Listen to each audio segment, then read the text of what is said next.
दोस्तों, प्राचीन काल में भारतीय अस्त्र शस्त्र विद्या में निपुण थे।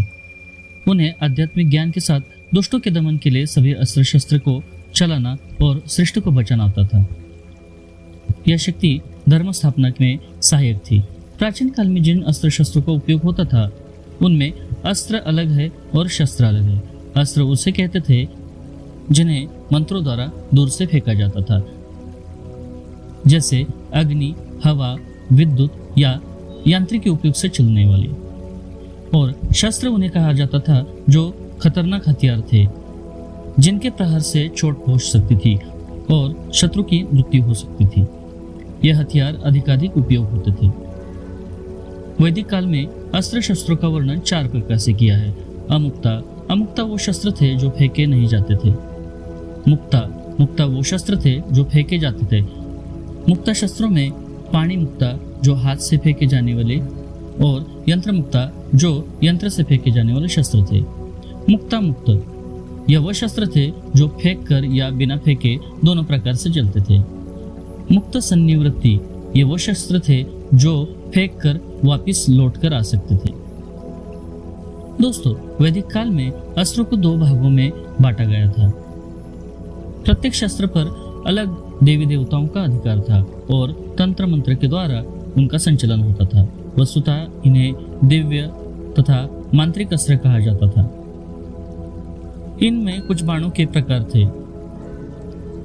इनमें कुछ प्रकार अग्नेय, पर्जन्य, वायव्य, पन्नग, गरुड़, ब्रह्मास्त्र, पाशुपतास्त्र, नारायणास्त्र ये है। अग्निअस्त्र विस्फोटक अस्त्र था जो जल के समान अग्नि बरसा कर भस्मीकृत करता था। पर्जन्यास्त्र विस्फोटक बाण था जो जल के समान अग्नि बरसा कर भस्मीकृत करता था। वायव्य अस्त्र से सबसे भयंकर तूफान आता था और अंधकार छा जाता था।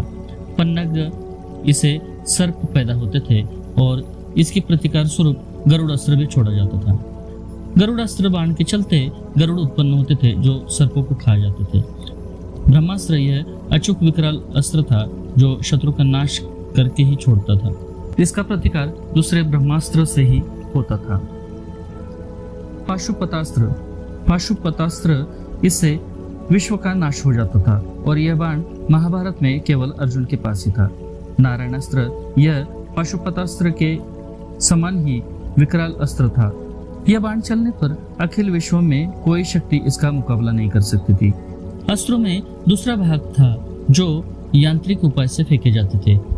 ये अस्त्र नलिका आदि है। अग्नि, वायु, विद्युत से भी ये अस्त्र छोड़े जाते थे। इन अस्त्रों के लिए देवी देवताओं की आवश्यकता नहीं पड़ती थी।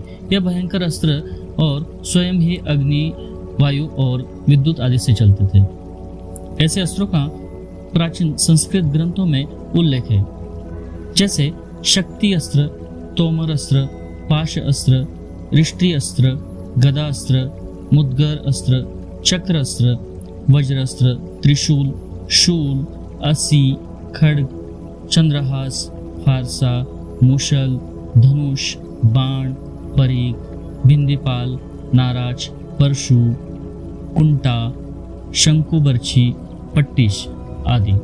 ऐसे कुछ नाम प्राचीन संस्कृत ग्रंथों में उल्लेखित है। तो दोस्तों, आज की वीडियो में बस इतना ही।